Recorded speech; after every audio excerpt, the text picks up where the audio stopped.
Hello, doctor നിയാസിയാണ്. ഈ ഒരു വാർത്ത നിങ്ങളിൽ പലരും കണ്ടിട്ടുണ്ടാവുമെന്ന് വിചാരിക്കുന്നു. കഴിഞ്ഞ കുറച്ച് വർഷങ്ങളായിട്ട് വാട്സപ്പ് ഗ്രൂപ്പുകളിലും അതുപോലെ തന്നെ യൂട്യൂബിലും ഇൻസ്റ്റഗ്രാമിലൊക്കെ ഇതുപോലെയുള്ള ചില തെറ്റായ അറിവുകൾ, മിസ്ഇൻഫർമേഷൻസ് പലരും ഷെയർ ചെയ്യാനുണ്ട്. സ്വയം ഡോക്ടേഴ്സാണെന്ന് പ്രഖ്യാപിച്ചിട്ടില്ലെങ്കിലും ഇതുപോലെയുള്ള അസുഖങ്ങൾക്കുള്ള മരുന്നുകളും ഉപദേശങ്ങളൊക്കെ കൊടുക്കുന്നവരെ നമ്മൾ സ്ഥിരമായിട്ട് കാണാറുണ്ടല്ലേ. പക്ഷെ ചില സമയത്ത് ഇതുപോലെ പണി പാളും. അപകടങ്ങളൊക്കെ വരുന്ന സമയത്ത് പലപ്പോഴും പഴി ചാരുന്നത് ആയുർവേദ ഡോക്ടർമാരെയാണ്. കാരണം വേറൊന്നുമല്ല, വാർത്ത പുറത്തു വരുന്ന സമയത്ത് പൊതുജനങ്ങൾ ഇതിനെ വ്യാഖ്യാനിക്കുന്നത് ആയുർവേദ മരുന്ന് കഴിച്ചതിന് ശേഷം കിഡ്നി അടിച്ചുപോയി, ആയുർവേദ മരുന്ന് കഴിച്ചതിന് ശേഷം ലിവർ ഫെയിലിയറായി എന്നുള്ളതായിരിക്കും.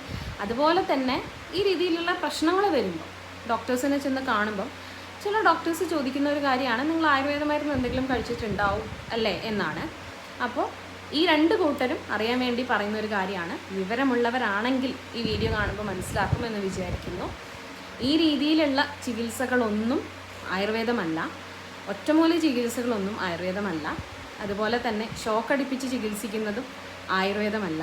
നമ്മുടെ ചുറ്റും കാണുന്ന കായും ചെടിയും പഴങ്ങളും പറിച്ച് അരച്ച് കലക്കി കുടിക്കുന്നതൊന്നും ആയുർവേദമല്ല. വളരെ ഒത്തൻറ്റിക് ആയിട്ടുള്ള, വളരെ ക്ലാസിക്കലായിട്ടുള്ള കുറച്ച് മെഡിസിൻസ്, ഒരുപാട് വർഷങ്ങളായിട്ട് നമ്മൾ റിസൾട്ട് കാണുന്ന കുറച്ച് മെഡിസിൻസ് വെച്ചിട്ടുള്ള ചികിത്സയാണ് ആയുർവേദം.